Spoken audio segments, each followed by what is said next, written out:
শুভ সন্ধ্যা সবাইকে আমন্ত্রণ জানাচ্ছি আজকের আলাপচারিতায়। আজকের আলাপচারিতায় আমরা বিষয় হিসেবে বেছে এনেছি বিলেতে বর্তমান করোনা পরিস্থিতি, এবং এই বিষয়ে কথা বলবার জন্য আমার তিনজন অতিথি রয়েছেন। অ্যান্ড আমাদের আজকের অনুষ্ঠান will be bilingual. We'll have Bengali as well as English as our language for today, because obviously two of our guests would prefer to be speaking in English, I'm sure, but one of my guests does understand Bengali. So I'll start with introduction and then we will start the discussion. Here at the studio we have got Unmesh Desai from the Labour Party, and obviously advisor to the Mayor and ex-GLM member. Thank you, Unmesh, for giving us the time, and welcome to the studio. Thank you. Good evening and salam alaikum to all your viewers. And I'm the GLA member for City and East London. I'm still the Assembly member. Still Assembly not member. yet ex. I'm waiting for the good people of East London to hopefully re-elect me next year. I'm the Labour candidate. It's good to have and I'm you the chair of the GLA Police and Crime Committee. Thank you. And we also have virtually joining us Paul Canal. He's a councillor for London Borough of Redbridge. Thank you, Paul. Thank you, Paul, thank for you, joining Urmee. us It's virtually. Yes, and it's great to be joining you on your show this evening. Thank you, and he's from Conservative Party. And the third guest we have also virtually joining us is Dr. Sanawar, and he's a leading business entrepreneur as well as an accountant. And we are hoping to have a very reflective analysis of the current situation from Dr. Sanawar.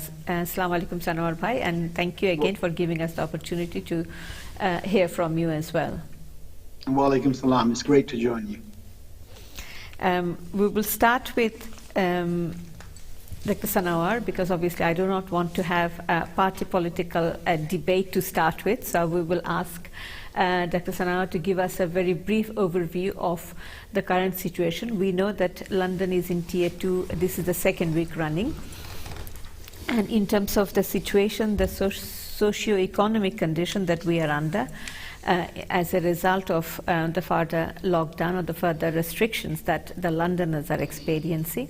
The economy is at a very stretched condition. We know that Treasury has already scrapped its 3 years spending review.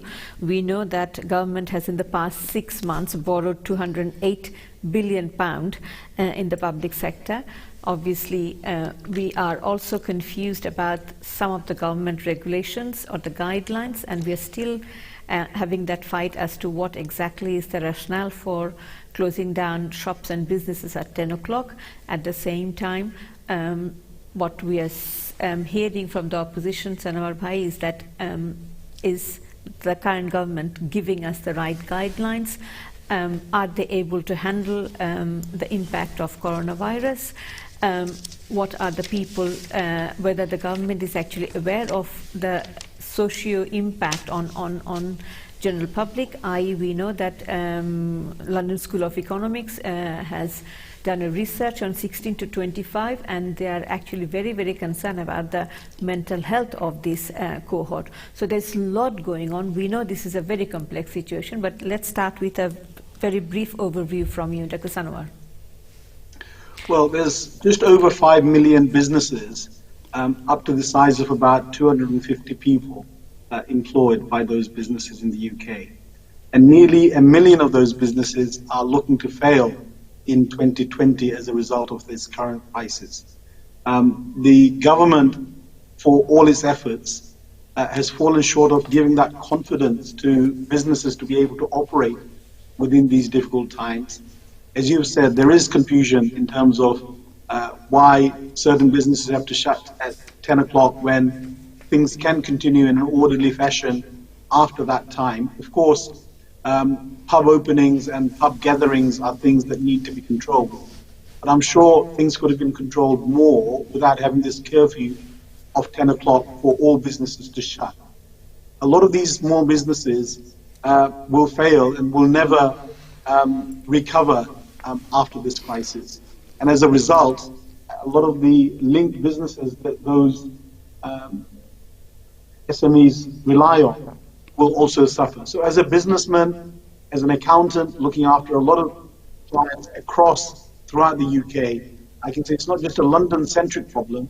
It is a problem throughout the UK, and we need a much more of an organized guideline ahead, not only to combat this virus and the risks that it poses, but also to deal with the aftermath, the economic consequences of what's happening. Because the government cannot keep on borrowing money.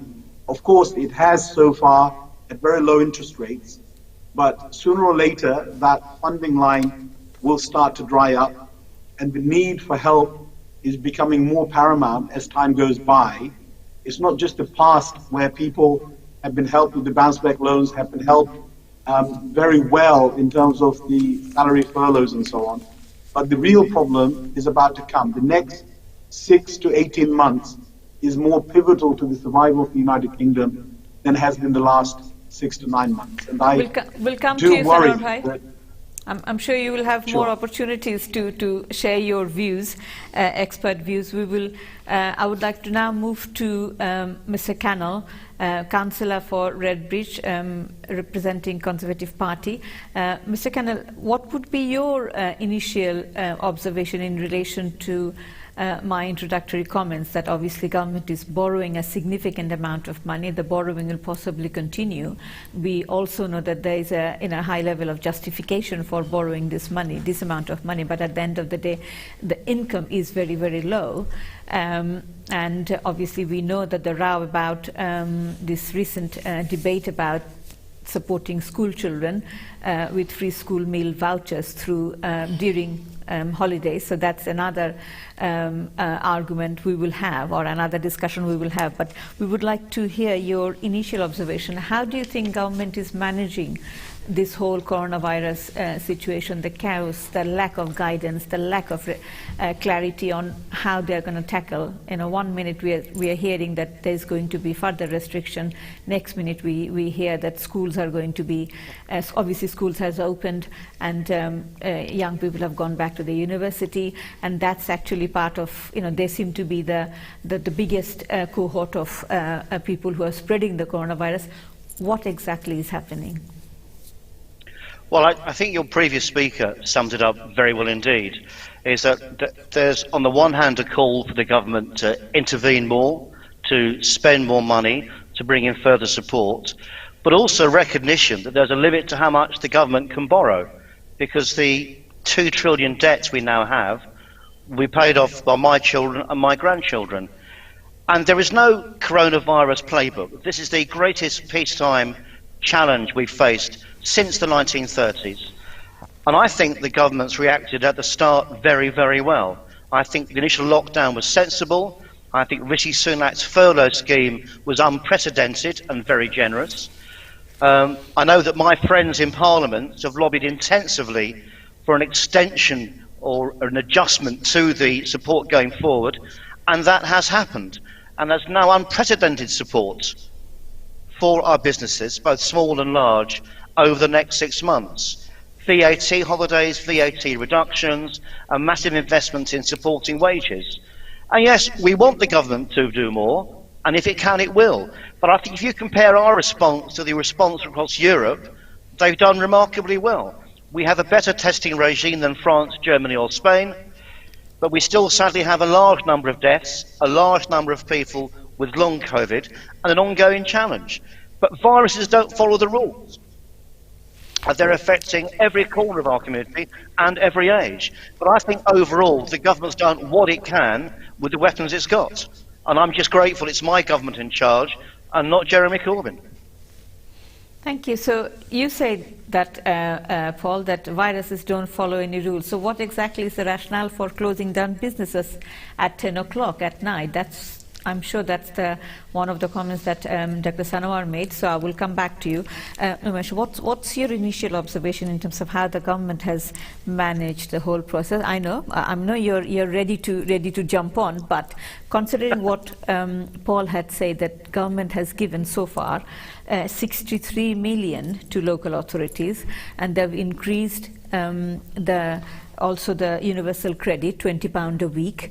They've given furlough, 80% of the salary. They've given extra funding for NHS.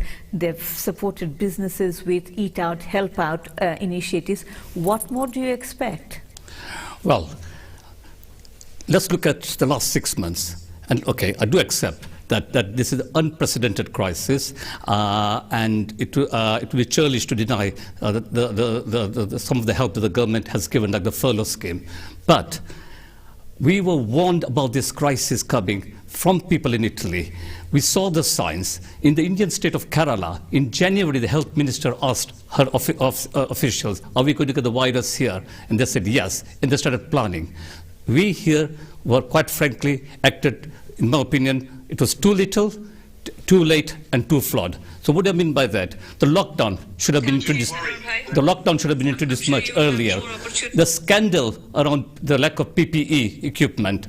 We are told one thing by ministers. In reality, NHS staff are using bin bags. For Christ's sake, how much more worse can the situation get? They did not have equipment. Too flawed. Test and trace, or rather, should I say, tracer test. There have been so many mixed messages coming out from the government around this. You raised the issue of businesses closing at 10 o'clock. Well, is this a virus which says that it will only start working after 10 o'clock?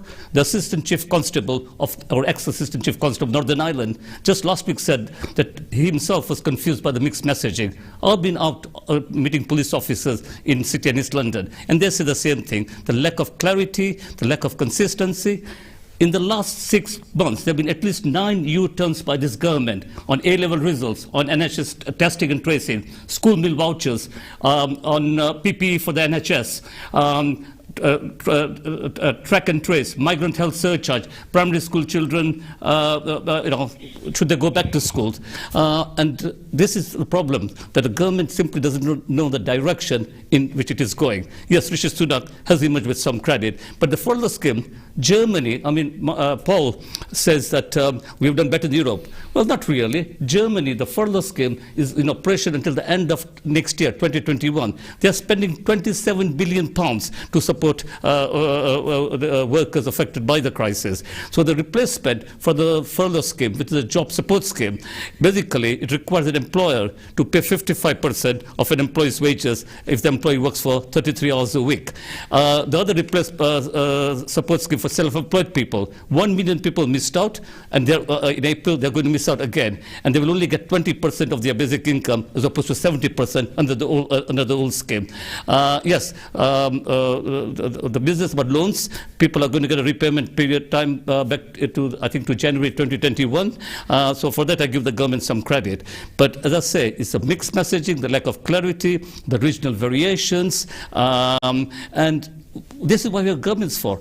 I'll finish on this note.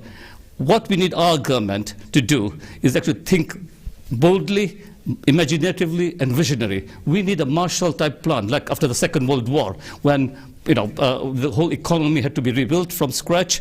We need that sort of thinking, big-level government intervention. That is what we like governments for, to lead. Paul, what would be your response to that? I mean, we know that our Prime Minister had said that they've given 16 billion cut in local authorities in last 10 years, and giving the local authorities 10 billion, we still see a deficit of 6 billion. So the Prime Minister's argument that they have given local authorities 63 million to local authorities is actually not going to make much difference, is it?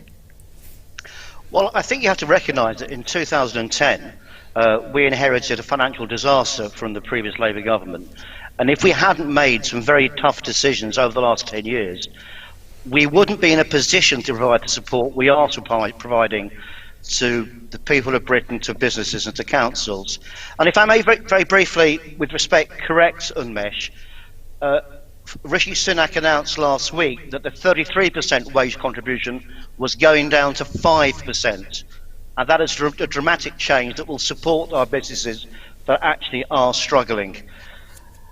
But it's a question of, today they announced that Tower Hamlets Council are receiving £38 million from the government to support the work in the borough to combat COVID-19 and to support local businesses. That is practical help in hard cash, which our local council and town hamlets can use to support people. The government's doing what it can, and it's reacting to a fast-moving virus. I will happily listen to better ideas and good ideas on a cross-party basis, because as Bill Gates said, this is a war, and we're all in it together. I've lost 3 friends to COVID-19. I don't want to have to lose any more. So we should work together in a cooperative manner and perhaps not take pot shots at each other. Can I just come to you on that note, Paul, in terms of when we were under a total lockdown, when we were coming out of lockdown or we were part of lockdown, we were told that the test and trace system is coming into force, and that was the vision that we were given, that's going to sort out the problem or will address some of the issues in terms of when we were coming out of the total lockdown, and the R figure will be managed through that process. But when we actually came out of the lockdown and things started to become a little bit more regularized and normal, obviously then we were told that test and trace process was a total shamble, and hence we are now, obviously London has gone back to tier 2 high risk area. So you do not accept that government, that was a total failure on the government's part? I will come back to you, but that's the same. Paul, I will come back to you, but I would like to put that question to Dr. Sanawar. Sanawar bhai, what's your view on that? Before I go to Sanawar bhai, দর্শক আপনারা Facebook লাইভে আমাদের আজকের অনুষ্ঠান অবশ্যই সব অনুষ্ঠানই দেখতে পান, এবং ফেসবুক লাইভের মাধ্যমে আপনারা আপনাদের কমেন্ট করতে পারেন, অবশ্যই টেলিফোনের মাধ্যমে সরাসরি আমাদের অনুষ্ঠানে অংশগ্রহণ করতে পারেন. Going back to Dr. Sanawar with the question that I put to Paul. I appreciate, Paul, that a lot of what's happening is new, but it's not new just in the UK. We have a wealth of evidence from throughout the world that's coming in very quick and very fast. Some very well-organized countries have already tackled this problem. What we have in the UK, we have enough money in order to sustain ourselves for now. What we need to think about is the future. So, for example, this the various actions that are being taken is permanently harming small businesses that make up 99% of those people that are employed in the UK. Small businesses are the backbone of the United Kingdom. And again, I'm sure from all political parties, if those businesses don't survive, the employment doesn't exist, the tax is not collected, and you can't have a country where government spends money when it can't collect the revenue in. The VAT reduction is great, but that means that money isn't coming in for the government to spend on other things. So we need a well-organized plan out of this. We're in a war, but what we want to do is to plan for what happens after the war. And I'm sure we have never enough people in the government, in the civil service that can look around what's happening not only in the United Kingdom and plan for ourselves and innovate out of this situation, but also look around the world and see how other countries are doing it. Perhaps not the US is not the best example, but there are other countries that are doing it a lot better. I said about small businesses, big businesses are failing as well. High street brands, high street shops are shutting. That means this whole supply chain, vertical, horizontal, will suffer. Employment will get increased. And those are the real worries that needs to go beyond party politics and be dealt with on a more unified basis. Paul, we will come back to you for the response. We'll have to go for a short break. I'll come to you, Umesh, as well. দর্শক আমাদের সঙ্গেই থাকুন, বিজ্ঞাপন বিরতির পর ফিরে আসছি। অবশ্যই যোগ দিতে পারেন ফেসবুক লাইভের মাধ্যমে অথবা সরাসরি টেলিফোনের মাধ্যমে কোভিড-19 নিয়ে আমাদের আজকের আলোচনায়।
Welcome back after the break, and we are discussing the socio-economic impact of COVID-19 and the recent restrictions, especially in London, as well as some other parts of United Kingdom.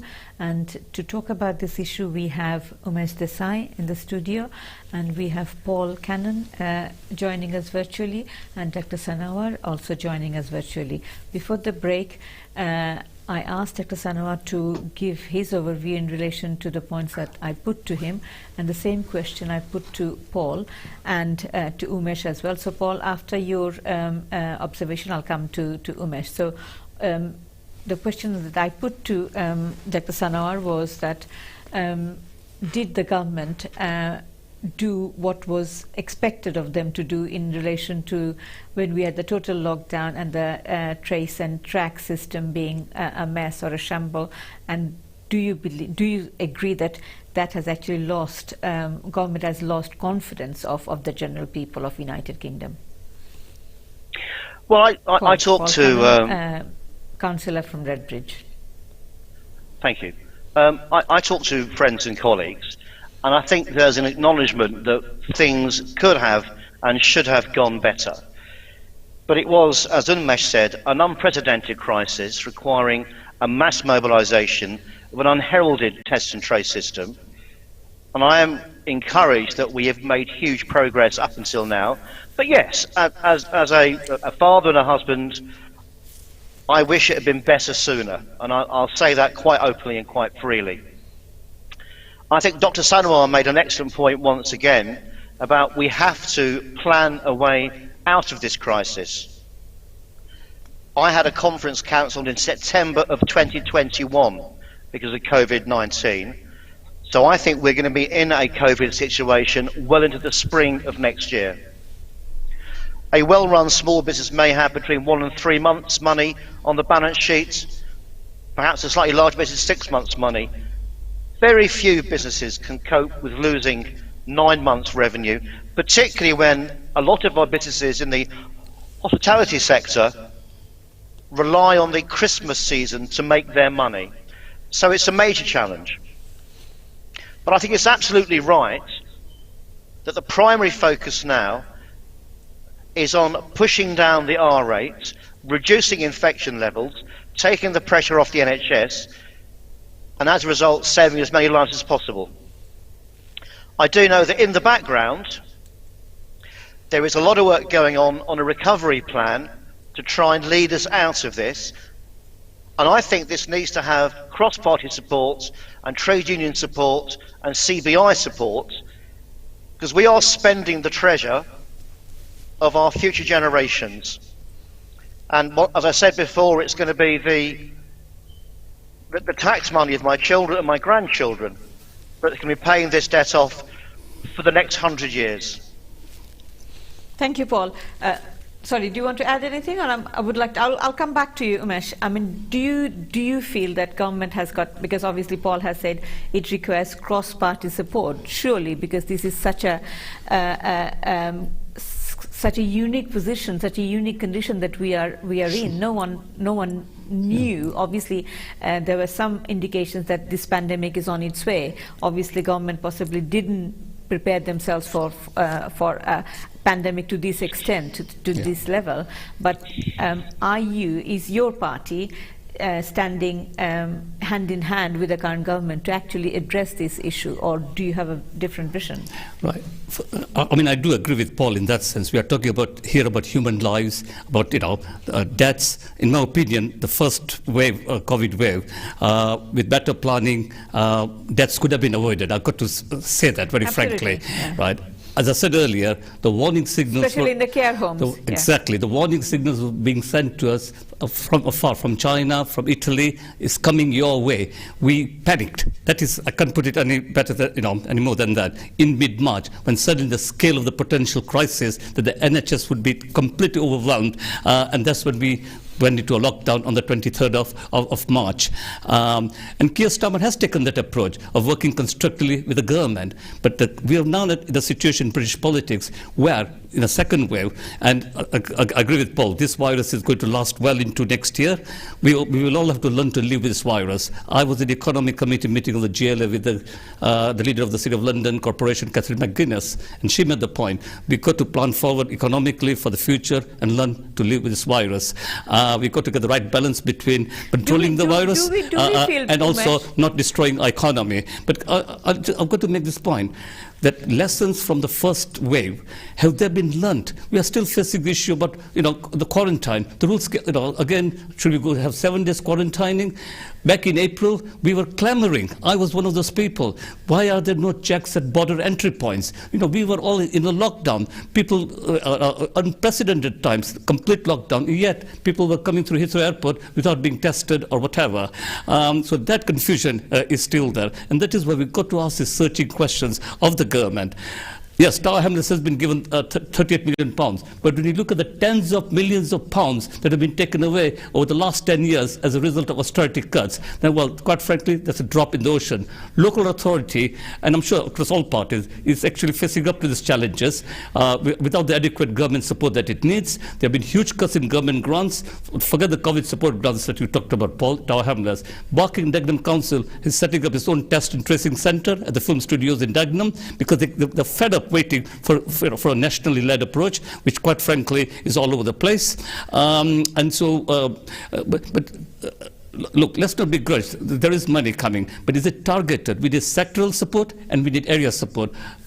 The creative arts and cultural industries. Do you think that the they dialogue need specific support? The hospitality sector, in particular, needs support. So the government is giving money, but is doing so in a targeted way? No. Okay. So do you think that there is adequate dialogue between? I'll ask Paul the same question. Adequate dialogue or relevant dialogue between the local authority and the government, so that we can actually plan. That the local authority can plan, and given the local authority that power, that the money that's coming for the government, local authority, because local authority is in a much better position to know the needs of the community. Exactly. And in that sense, Paul is a locally elected councillor, knows his area better than someone in central government.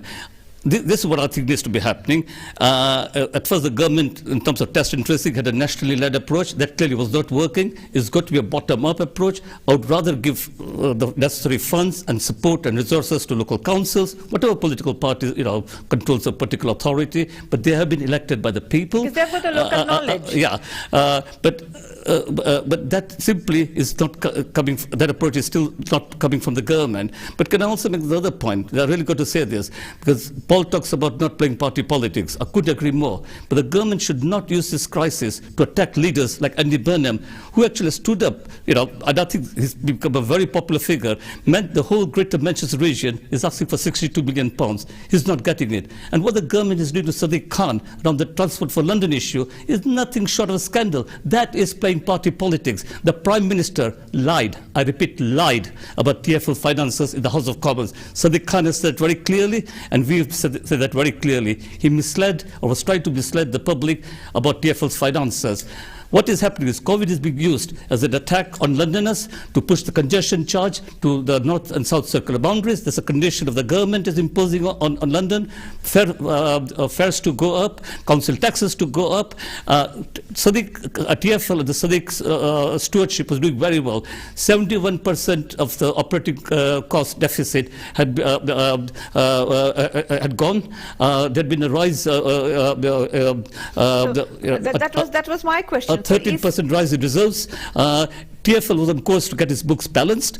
Let me tell you, KPMG did a report into TfL's finances. The government is still not releasing the full report. The new commissioner has been given a redacted copy of the TfL's of the review into TfL's finances. So why is the government hiding the truth from Londoners and attacking a mayor who's been elected by Londoners? I would like to move on to Dr. Sanawar. Dr. Sanawar, I would like to have your view about the row that's we've seen today, especially supporting children with food vouchers during the holidays, and obviously government is taking a strong stand to say they're not going to support children with food vouchers during the holidays, and obviously local authorities as well as Labour Party is of the view that children who are from the disadvantaged communities, especially suffering deprivation, suffering neglect, those are the children who actually get the free school meal vouchers, and you're stopping school meal vouchers just during the holidays. On what grounds? Because obviously their deprivation or their experience of neglect is not going to go down during school holidays. That's going to increase during school holidays because they're at home, so they will be eating more, asking for food more. What's your view on that, Dr. Sanawar? Well, when you look at the context of what's been given over this crisis, nearly £2 trillion in various government help to all sorts of business across all sectors into different industries, infrastructures, organizations, to stop or to deny meal vouchers for school children, I think is shooting oneself in the foot. At a personal level, all my children have grown up, but I would support the meal voucher. It's a way of giving comfort to people in need. So many people are being given comfort at this time. I think to deny this is something which will be seen later on as being mean on part of the government. But can I come on to a bigger question, which is, we've given a lot of help. And again, I think at the beginning, everybody lapped up the help that the government had given. But where is the way out of all? If you shut businesses down, if you curtail normal trading, when big high street names are shutting down, when you go to shopping centers and these big stores are shutting down, and the knock-on effect it has on supply chains, what is the government planning as the way out? Is planning for the increase in this the testing, and I'm sure a lot more people are becoming positive over time, but the death rates have come down. So this balance about having public health and safety, as well as having then the public need for the coming 12 months, 24 months, 60 months, I think there has to be a clear vision in terms of coming out of this crisis, not just being and remaining in it and telling people not to do this and not to do that. Because what can people do?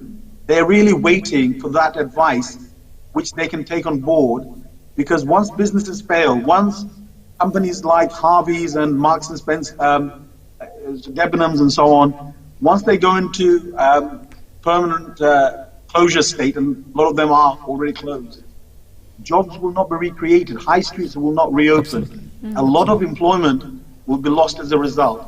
So we need more than just having masks on and being shutting businesses at 10, more about some visionary leadership. And there is a deficit in visionary leadership at the moment across this political spectrum, especially from the government at this moment. Thank you, Sanawar. I think, I would like to put that question to Paul.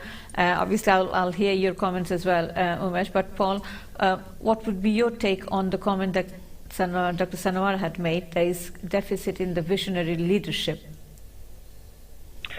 Well, I think where we are now is in crisis mode. And I think we're going around trying to put fires out across the country where the infection rate is going up in certain areas, and we're responding to it. And it's very difficult when you're fighting a battle on 7 or 8 fronts to stand up above the crowd and be a visionary leader. I do think we need that as part of the recovery plan, which Dr. Sanawar alluded to earlier on. In terms of his remarks about the high streets, the high street's been in trouble for a long time. We've seen our regional shopping centres grow, like Westfield in Stratford and in White City, while secondary centres such as Ilford, where I'm a councillor, have really suffered. And the moves of buying online, particularly from Amazon, is really hurting our high streets. So I think we're in for a major disruption to the high street model, and we need to reinvent how we use our town centres, probably with an increase to more housing and more leisure and social pursuits, and perhaps less retail. And any change is a very painful change, particularly if it involves a loss of jobs that are very hard to replace in the same way. I'd like to come back and talk about the school meal vouchers. I'm on the record as saying, and in fact I said it again last week, that if we as a society feel it's right to give a child a free school meal during the week, then it must also be right to give that child access to food when the school's not there, because that child's hunger doesn't go away, and nor does its family's income. And yes, there has been an increase in universal credits to support some families in crisis, but the burden of COVID-19 job losses is falling disproportionately on the lower paid, on those on shorter hour contracts. And where you have a larger family, or perhaps you're a family with no recourse to public funds, it simply isn't right in my city and my country that children go hungry. So I support Margaret Rashford's campaign. I support the amazing work of local restaurants across East London offering free food, and I think on this one the government has made a misstep. I urge them to actually correct it. Thank you. Just reminding people that you're also watching this program on Facebook Live, and our viewers are making comments. Thank you for making comments, which are really helpful. Zabair Hussain, Amin Rahman, Tahir Ali, and lots of other people are also watching, so please do keep your comments coming up, and we very much appreciate that. What's your view on this issue of food vouchers? Well, can I actually commend Paul for what he has just said, and his honesty, and the fact that he, he's actually disagreeing with his own government, and for that, as I say, I commend him. I think Paul has said it. I think it's a scandal again that the government has got itself into this situation. They had to do a U-turn over the Easter holiday when they were asked to actually bring in a voucher scheme to provide free school meals for children who otherwise would not get a meal. There are 215,000 children in London eligible for a free school meal. Then over summer, the campaign by Marcus Rashford again made them do a U-turn. And there was a parliamentary debate last week initiated by the Labour Party, and quite a lot of Conservative MPs like Robert Halfon, chair of a select committee, actually supported the opposition that just because the school breaks up doesn't mean the child then does not go hungry during the week off school. And again, we're talking about 140 million pounds or something, which could come from the sugar tax, which disproportionately affects many working class families or people who rely on benefits. The other point I wish to make, that it's not just about throwing money, but it's about where the money goes. And that's what we have been arguing, the Shadow Chancellor, for instance, sectoral support and area-wide support. What do I mean by sectoral support? Look at the aviation industry. I've got City Airport in my constituency, and we've got Heathrow Airport represented by my colleague Dr. Onkar Sahota. We are bringing a motion to the London Assembly about this. Heathrow, there are around 80,000 jobs directly affected, and a lot more through supply chains. You're talking whole communities. Boroughs like Hounslow will be devastated. This is like what happened in the 80s with mining communities, and Ms. Thatcher's war on them, very frankly. I was active in politics during that time. I remember how whole prosperous towns, vibrant communities were destroyed. Hounslow could become a ghost borough. We need some proper planning. We need proper planning, sectoral planning, but also again, this is a balance. I want to move. Obviously, Dr. Sanawar had commented on that. And we haven't talked about the effect on ethnic minority communities. The government, again, I'm sorry to say, has not actually gone deep into the issue. The COVID virus has disproportionately affected BME communities, so and particularly British Bangladeshi communities, who very sadly are at the top of the league. What's your view? What is it that government could have done to specially focus on the BME community? Well, again, I think Sanawar talked about visionary leadership. I mean, we now got special atta flours with added vitamin D. This is what the big picture is about. How do we provide vitamin D to communities that are disproportionately affected? That is a sort of big thinking that I alluded to much earlier in the program. Messaging to BME communities, which I know Tower Hamlets Council are doing very well. Yeah, but the research came out and the findings came out, but actually from the government, do you believe or do you see that there was actually meaningful steps taken by the government to address this issue? Not that I can see. In fact, the initial report from memory back in June, one of the studies was actually suppressed by the government. So it means genuine dialogue with frontline staff, not just in the NHS, but bus drivers and so on. The type of job that the BME community was exposed to. Which means looking at exploitative work conditions. This is where local councils have got a role to play. I mean, in Leicester, we are talking from 10,000 people working in conditions akin to modern slavery. And Leicester was badly affected by the virus. Paul, after the break, we would like you to comment on the issue of the BME community being affected heavily by the COVID-19 and what steps government could have taken and didn't take. That's after the break. So stay tuned with ATN Bangla. We'll be back soon.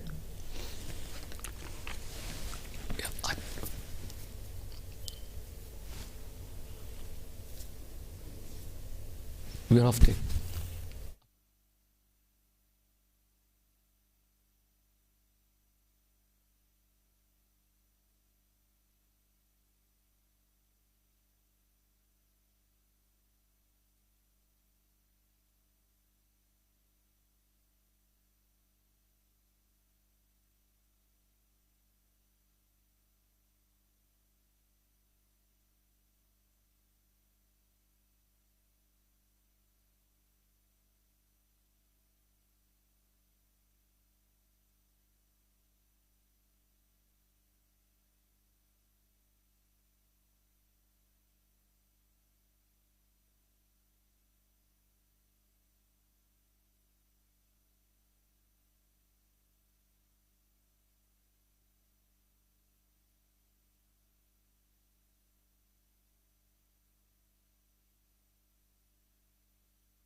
Welcome after the break. And just before we went for the break, my question to Paul was what would be his take on the support from the government towards the BME community, who were the highest death toll in the coronavirus.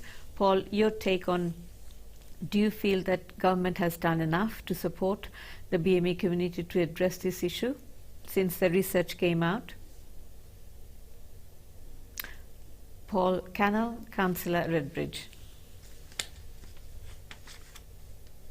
Bang. Thank you, Urmee. As long as there is disparity in COVID infection rates, COVID death rates and long-term COVID, then clearly enough hasn't been done. It came as a huge shock when the report came out in June, showing that members of the BAME community were more likely to be affected by this dreadful, dreadful virus. We now know that there's not a genetic reason for this. I mean, sometimes certain diseases affect one group and not the other group. So, for example, cystic fibrosis isn't found in Africa in the main, whereas over here we tend not to get sickle cell anemia, unless you're from that group. But COVID-19 does not have a genetic link, as far as we know. It was mentioned earlier on by Unmesh, the vitamin D link.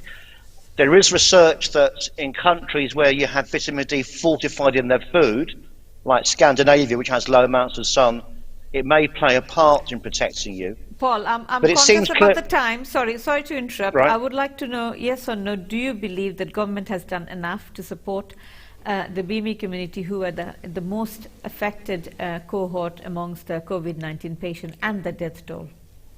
Right, directly, I think they've done what they can so far. I think they should do more. They've just appointed Dr. Rajib Ali and Professor Keith Neal to the SAGE subgroup to look at how we can address it. But fundamentally, COVID-19 is a disease of poverty and housing. And where you have access to poorer housing and you have lower incomes, you're more likely to be affected by it. And very sadly, our BAME groups are more likely to be in that category. And that's about equality across society, which we all need to address once again on a cross-party basis. I hope that's clear enough for you, Urmee. Thank you. I would like to now move on to Umesh briefly. So tell us a little bit about how the police is managing, because obviously you're part of the police, London Metropolitan Police. Did you say you're the current chair? The chair of the police committee. Yeah. Well, there are the 4 E's: engage, explain, and enforcement is one of those E's. Engage, explain, encourage, and enforce. Now, let's be very clear, the police cannot actually enforce the often confusing legislation on their own. I think local authorities have got a big role to play. I know there are some councils out there doing some excellent enforcement work. Barking and Dagenham, in fact, went to war with the government because they actually sent a letter of complaint to some of the big supermarkets, Asda, that you are not enforcing the wearing of masks in your outlets. The cabinet office said, "Well done." Some officer in Alapcharita's department said to council, "Lay off Asda." Anyway, I'm digressing, but just to show the police have got a lot of pressure on them. They are confused about aspects of the rules. They don't have the resources. The government's talking about COVID marshals, which is idea fine. I don't like the title, the name, but where's the money to back up the concept of COVID marshals? It's a nightmare. I mean, the police do have a job, we know today that there were in Greater Manchester area, there were this issue about one police officer saying to a customer that the food, pizza slice that this particular customer was having was not deemed as substantial amount to have a glass of wine with it. So obviously we can imagine how confusing the whole issue was about, one slice of pizza may be substantial to a customer, but that was definitely not substantial to the police officer.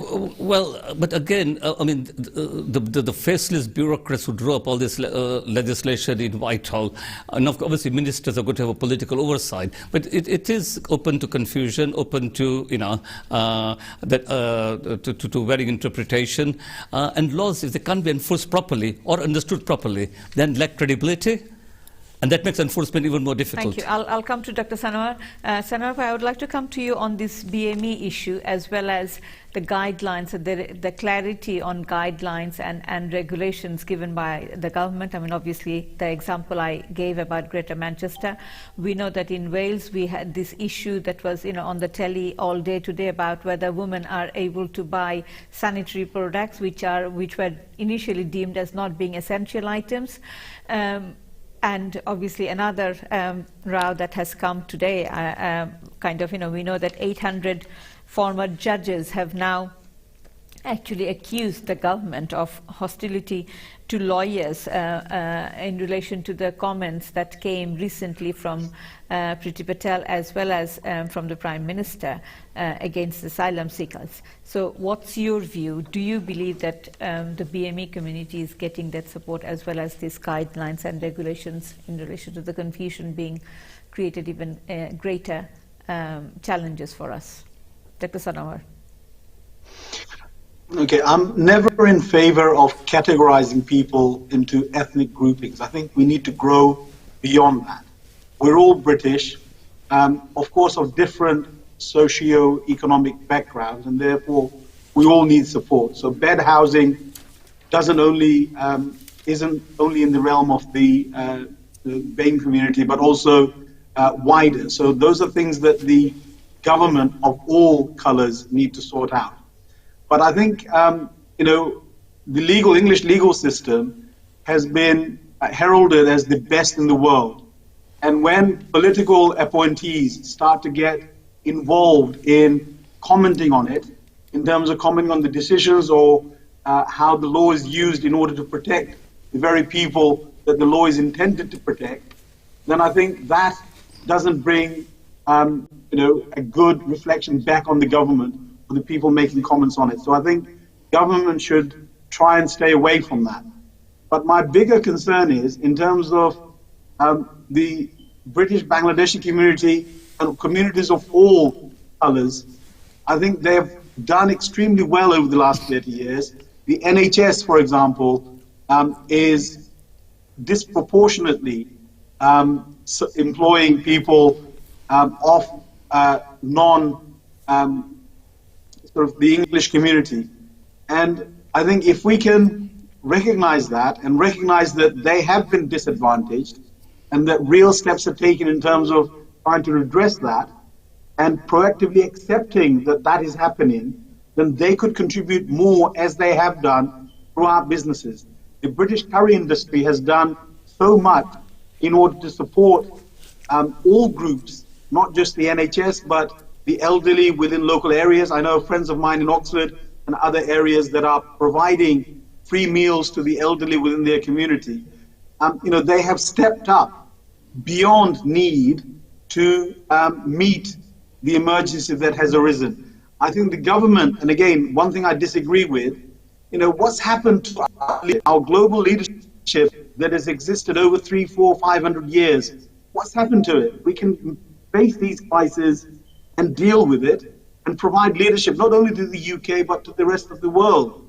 If we are on a war footing, what's happened to our military? Why are they involved in dealing with some of the needs, the vaccines that we need, the you know, resource management that might be helpful? We can't just rely on civil society and businesses in order to come up with all the answers. So if we are on a war footing, let's get onto a war footing and let's put all resources in play in coming up with a solution that will look into taking us to a better place in the future, as opposed to simply harping on about what we need to do now. We're doing too much firefighting.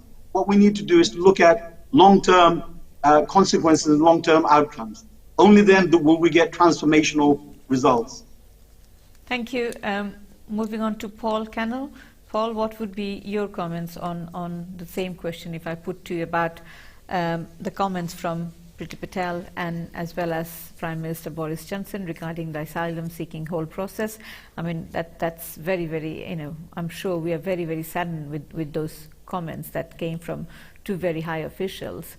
And as I said, 800 former judges have actually commented on that, accused government of hostility towards lawyers. And the confusion that the comments that I made about Wales government being giving really confusing instructions to supermarkets at the same time what happened at Greater Manchester in terms of again giving the police capacity to engage and enforce, but obviously that the police, that the authority itself is very, very confused as to what they're expected to enforce. Paul.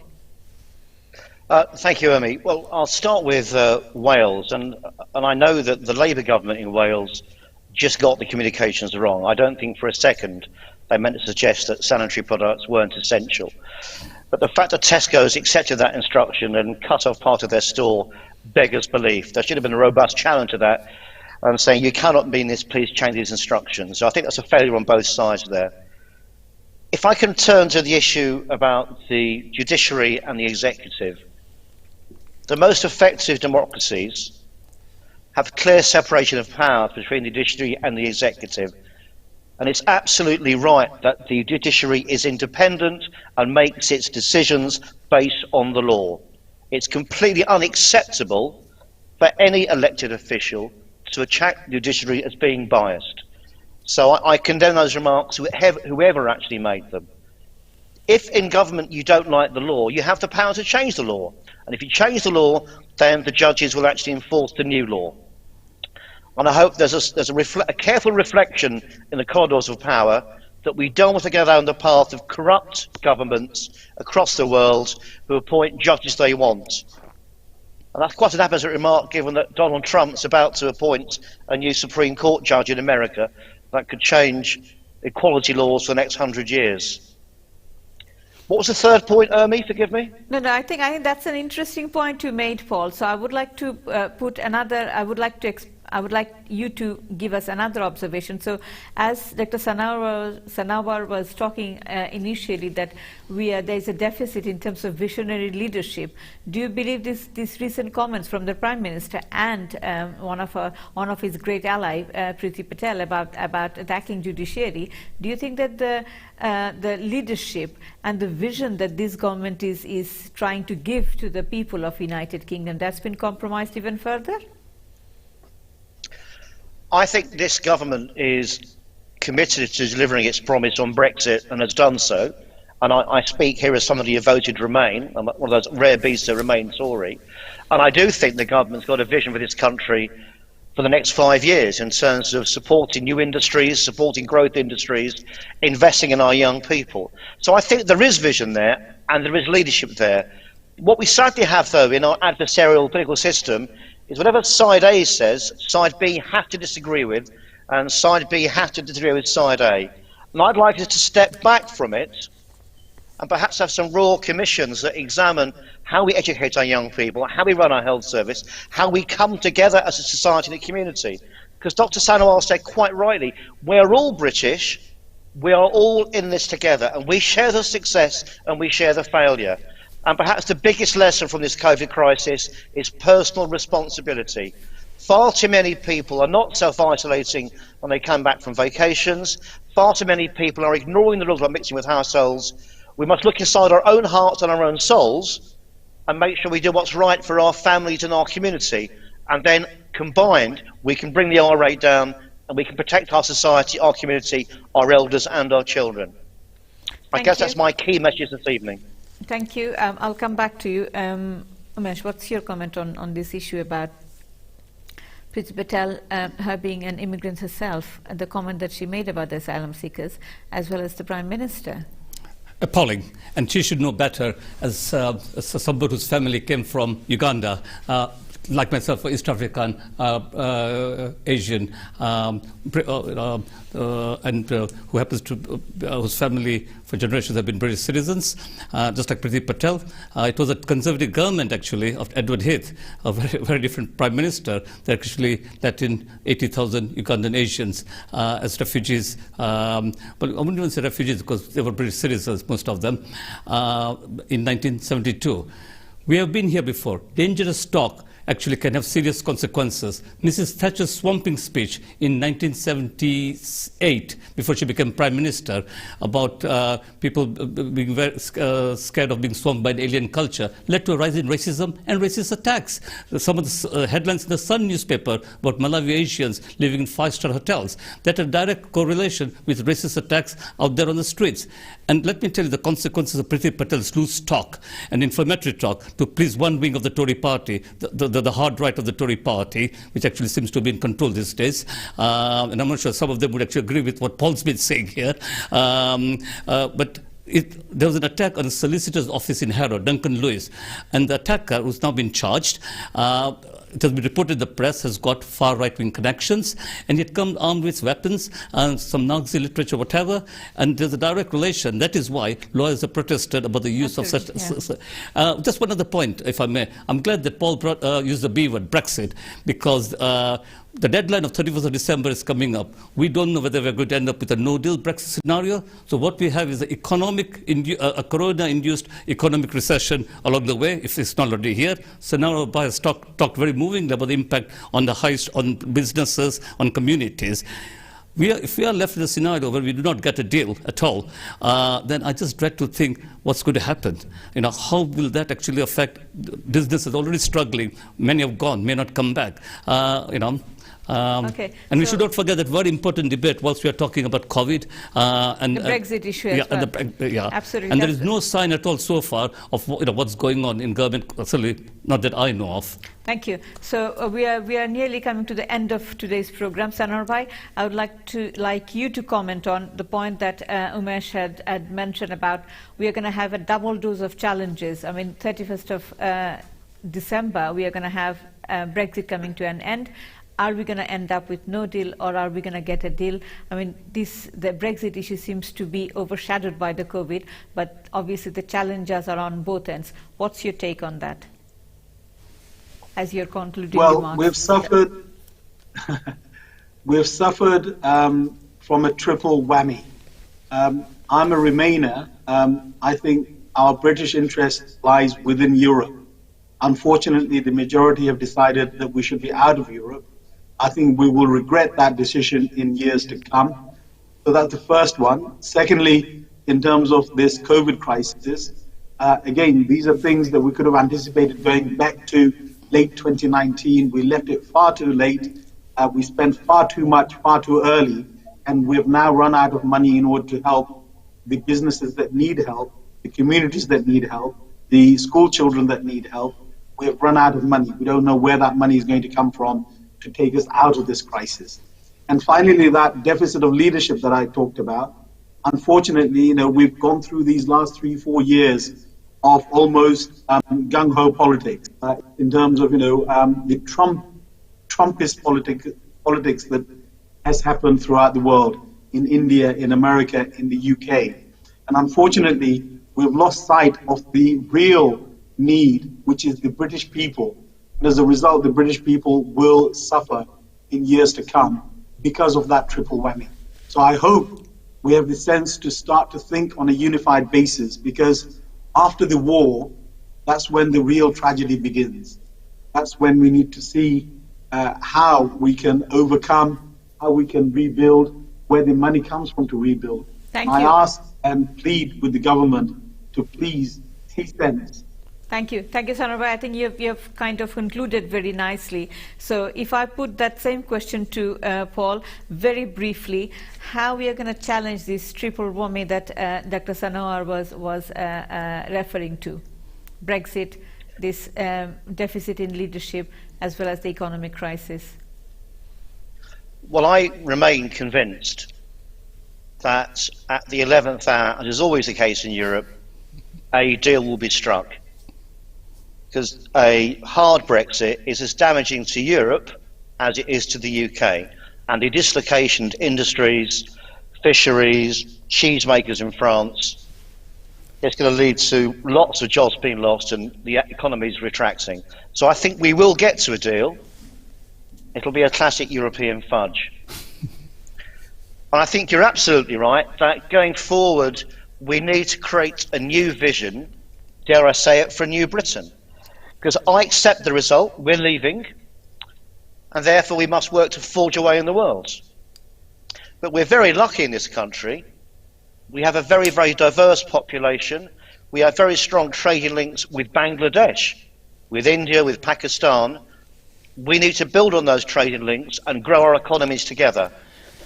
What I like about Brexit, though, is that we can now have talented people coming in from Bangladesh, which we couldn't before, and that has to be a good thing. Thank you, Paul. So, Umesh, concluding remarks from you on those 3 points. Well, I mean, on Brexit, let's wait and see. But as I said, what we don't want is a no-deal Brexit or a hard Brexit. I supported Remain. I accept the respect the results of the referendum, and there are of course new challenges. We, from the London Assembly Labour Group, have been asking, and with the Mayor, asking the government to consider extending the deadline period. So let's wait and see. But we are running out of time.